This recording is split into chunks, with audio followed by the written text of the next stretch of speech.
Hello everyone and welcome back to another MECH 220 video. Today we'll be covering equations of motion in 3D. This is section 21.4 and we'll be covering problem 21-51. So let's read the problem. The uniform hatch door having a mass of 15 kilograms and a mass center at G is supported in the horizontal plane by bearings A and B.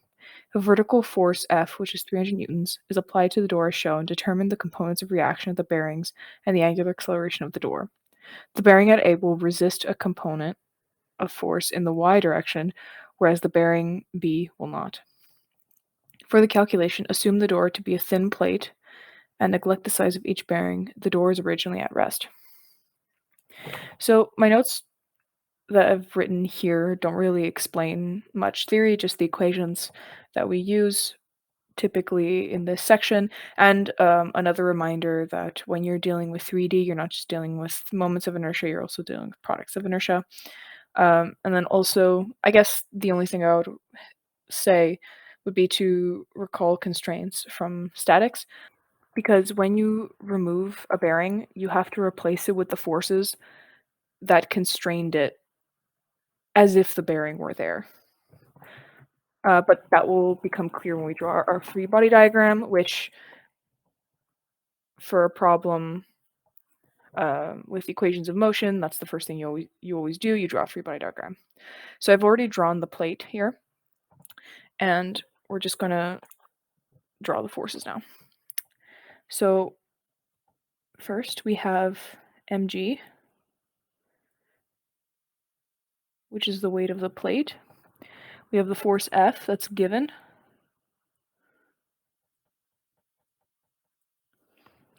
And another thing to pay attention here, the force F is not at the corner of the plate. It's located at 0.03 meters from the plate on each x and y. Next we have the bearings. So I highlighted the bearing A will resist a component of the force in y, which means that when you remove the bearing, there must be a force that goes in the y direction. Because the bearing opposes motion in y, therefore a force must replace the bearing in that specific direction. And as usual, since we don't know the directions of these forces, I just naturally assume them to be positive, and then when you're doing the problem, the signs will work out on their own. And then here we have BZ and BX.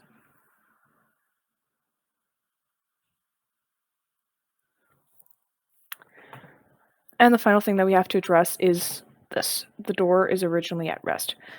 What this means is that the angular velocities will be 0.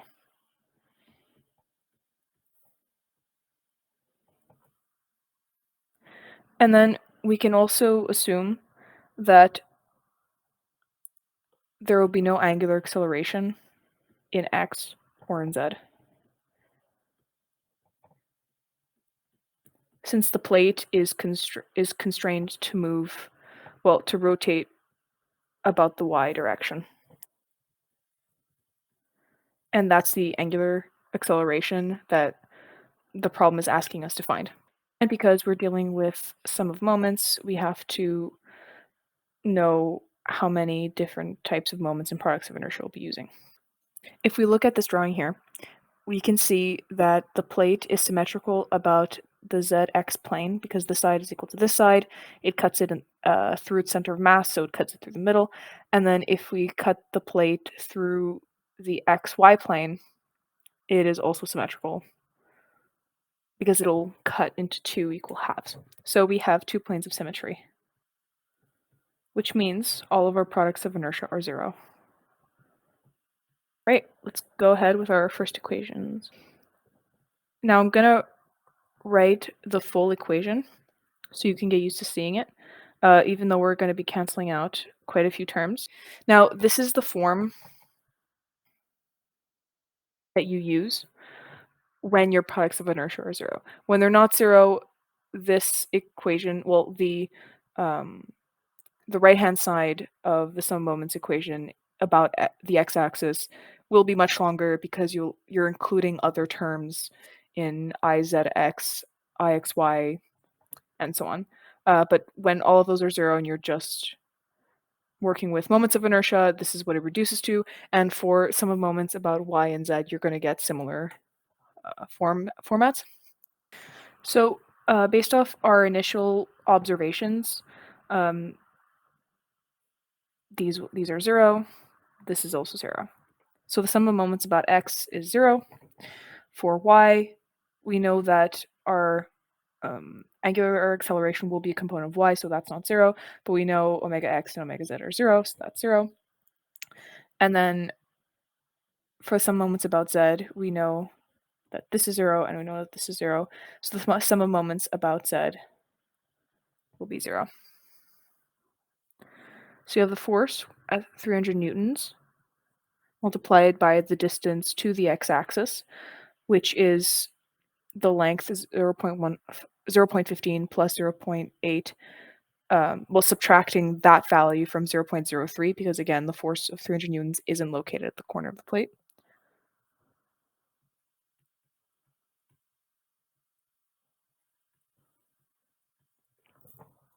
Then we have Bz, which is causing a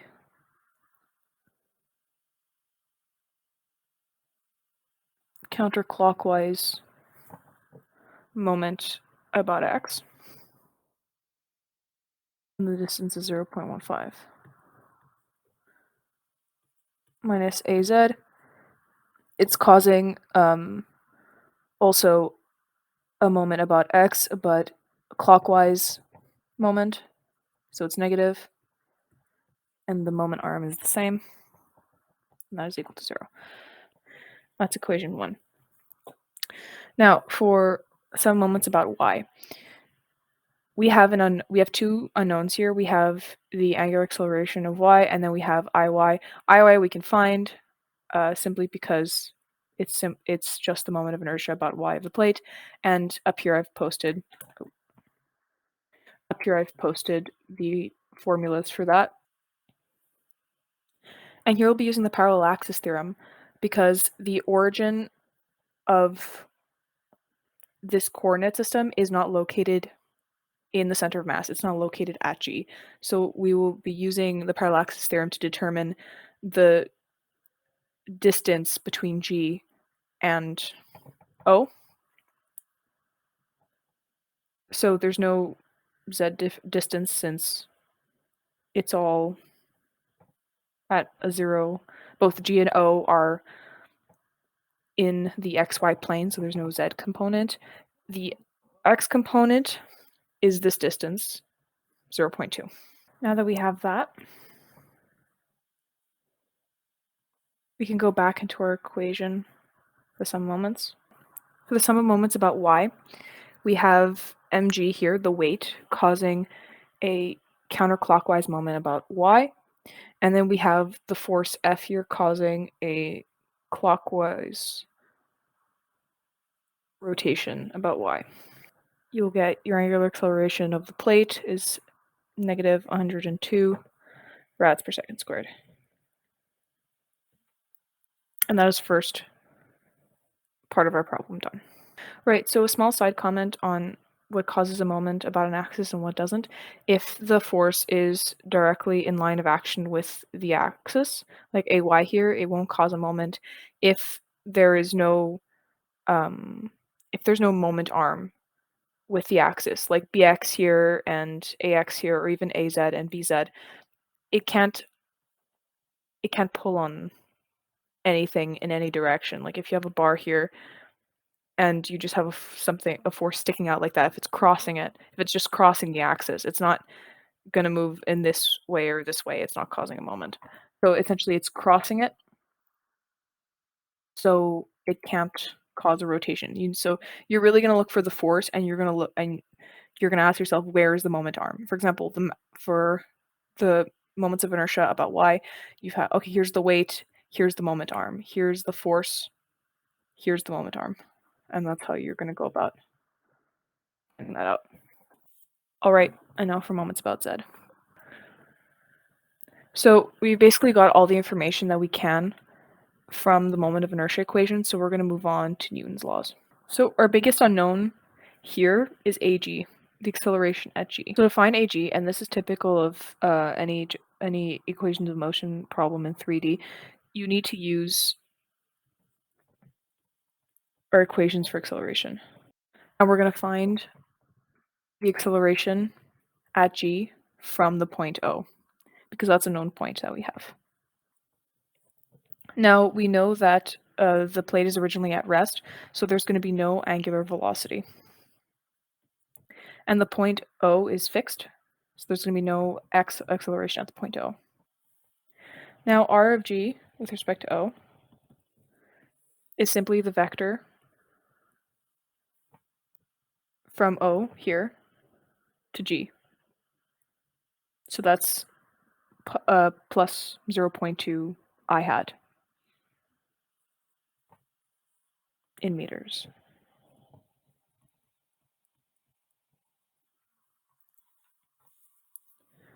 And, oh, forgot the dot there. And the angular acceleration of g with respect to O is basically the angular acceleration of the plate, which we found to be negative 102 j hat rads per second squared. And that's going to give you 20.4 k hat meters per second squared. Now that that's done, we can go ahead and separate our equation of motion into the three components. For x, we have ax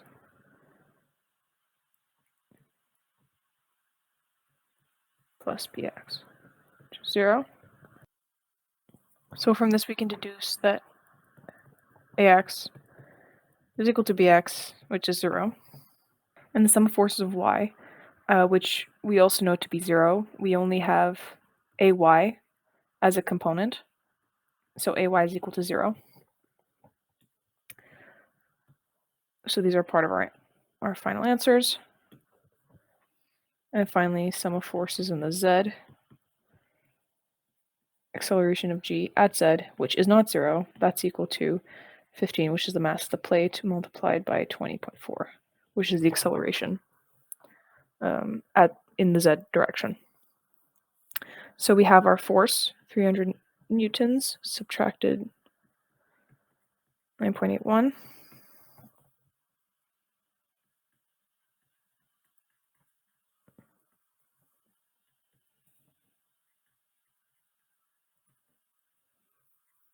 And that's equation 2. So we're almost done. We only have bz and az to find, and we will use equation 1 and equation 2 to do that.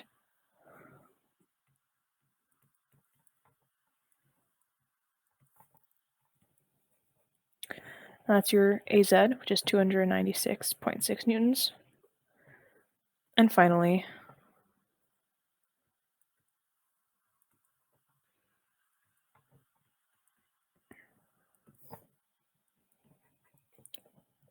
that's your component at z for the force B.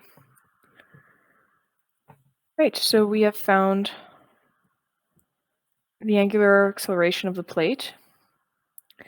We have found az, ax, ay, bz, and bx. All right, that's the end of this problem.